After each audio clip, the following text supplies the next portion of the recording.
settled in one more negotiating session. Former US Secretary of State Henry Kissinger died at the age of 100.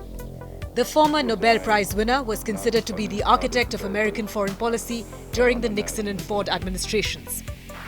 Kissinger leaves behind a complex legacy. Some hailed him as a master of global politics, while others denounced him as a war criminal.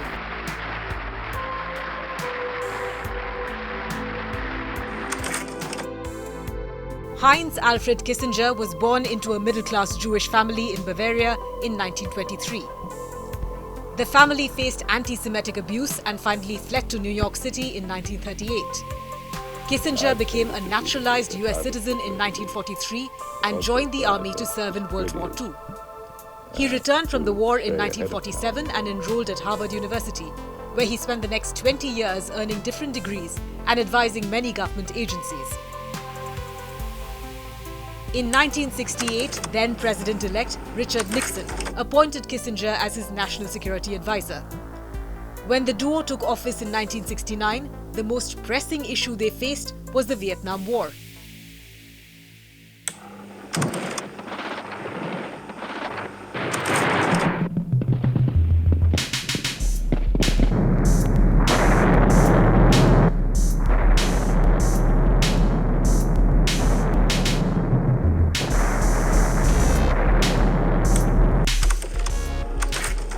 Kissinger wanted to pursue an armistice with North Vietnam and gradually withdraw American troops from the South, which was opposed by the president of South Vietnam.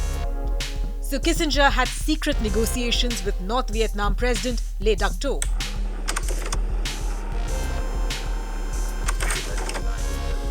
But he also continued embedding himself in covert operations, like supporting US's deadly bombings in Cambodia, known as Operation Menu in 1969.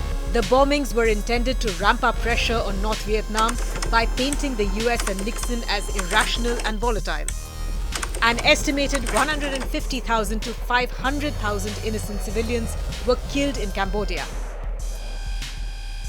In 1973, Kissinger's secret negotiations with Le Duc Tho resulted in a ceasefire agreement known as the Paris Peace Accords. The duo were awarded the Nobel Peace Prize.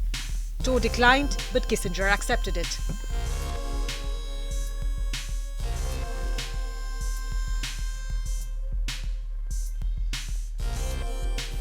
Nothing that has happened to me in public life has moved me more than this award.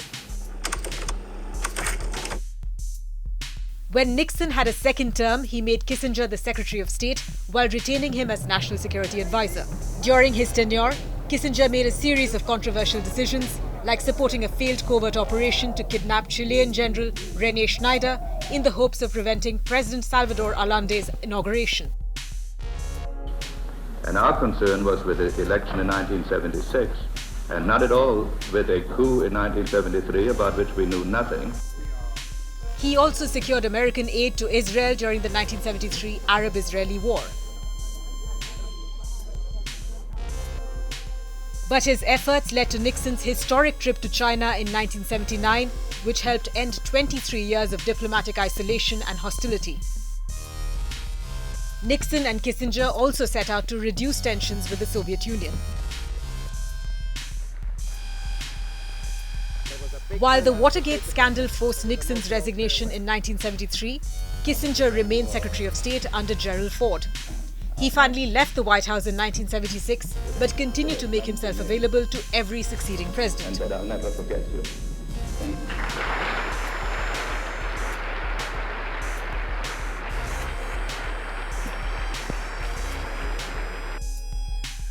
He was a vocal critic of Jimmy Carter and Bill Clinton's foreign policies, but he advised Ronald Reagan, George W. Bush, and even Donald Trump.